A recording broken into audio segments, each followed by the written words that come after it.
ಇನ್ನ ಮೇಲೆ ನಾನು ಈ ಧರಣಿ ಮೇಲೆ ಜೀವಿಸಿ ಫಲವೇನೋ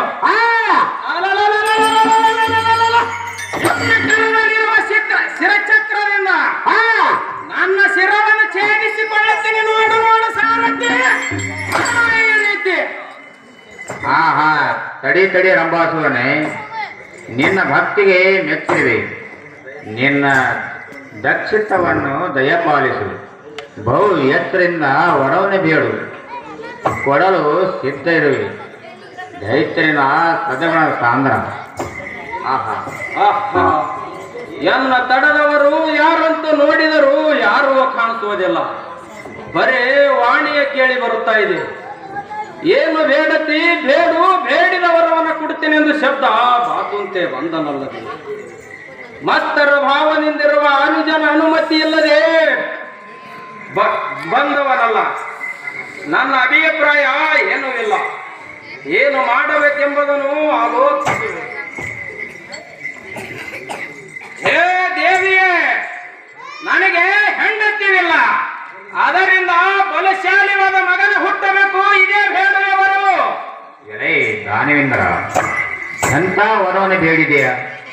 ನಿನಗೆ ಸತ್ಯವೇ ಇಲ್ಲ ಎಂದು ಅಂದ ಮೇಲೆ ಮಗನ ಹುಟ್ಟುದೆಂತ ಇದು ನಿನಗೆ ಕೇಳಿಲ್ಲವೇ?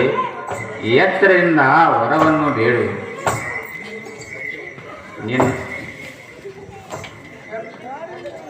ನಿನ್ನ ದಕ್ಷೆಯಂತೆ ವರವು ಕೊಟ್ಟಿರುವೆ.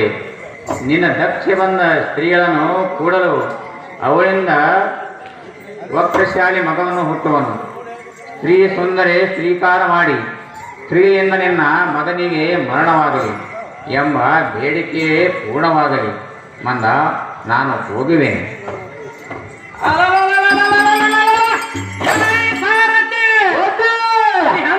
ವಿಚಿತ್ರ ನಯನೊಡನೆ ಮಾತನಾಡಿ ದಾರುನಾರು ತಿಳಿಯದಾಯ್ತು. ಕಾಮತ್ತೇನೆ ಕೆಡಸಾಯಿತು. ಸಾರಥಿ, ಯಾರಾದ್ರೂ ಸ್ತ್ರೀಯರಿದ್ದರೆ ಅವಳನ್ನು ಕೂಡಿ ಸುಖ ಪಡೆಯುವನು. ನೋಡಲ ಸಾರಥಿ. ಸಾರಥಿ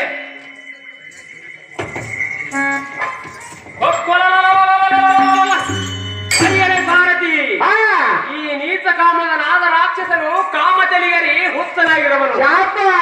ಇಲ್ಲಿ ಅನೇಕ ಯಕ್ಷ ಸ್ತ್ರೀಯರು ವಾಸ ಮಾಡಿಕೊಂಡಿರುವ ಸ್ಥಳವಿದು. ಈ ದುಷ್ಟ ಕಾಮದನಾದ ರಾಕ್ಷಸನು ಯಾರನ್ನಾದರೂ ಲೇಲಿಸಿದೆ. ಆ ಸ್ತ್ರೀಯರನ್ನು ಅಪಮಾನ ಮಾಡಬಹುದು. ಇದೇ ಸಮಯದಲ್ಲಿ ಸಾರಥಿ ಇದಕ್ಕೊಂದು ಉಪಾಯ ಮಾಡಬೇಕು. ಎನ್ನ ಮಾಯಾಶಕ್ತಿಯಿಂದ ಮಹಿಷಿಯನ್ನು ನಿರ್ಮಿಸಿ ಆ ನೀತ ಮಂದಮತಿಯಾದ ರಾಕ್ಷಸನಿಗೆ ಸ್ತ್ರೀಯಾಗಿ ಕಾಣುವಂತೆ ಮಾಡುತ್ತೀನಿ. ಆಗ ಅವನು ಆ ಮಹಿಷಿಯನ್ನು ಕೂಡಿಕೊಂಡು ನನ್ನ ಮಾನ ಅಪಮಾನ ಆಗುವಂತೆ ಮಾಡುತ್ತೀನಿ. ನೋಡ ಸಾರಥಿ.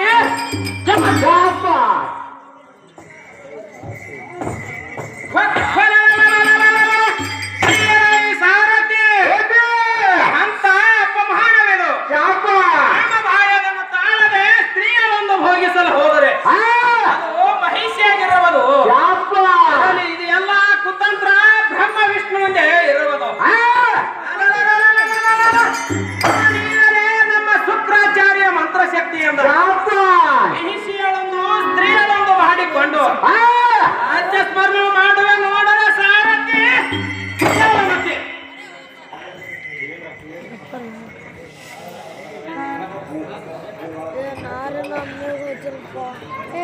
ನಾಟಕ ಲಾಸ್ಟಿಗೆ ಇದ್ದಾರ ದೇವಿದು ಮತ್ತು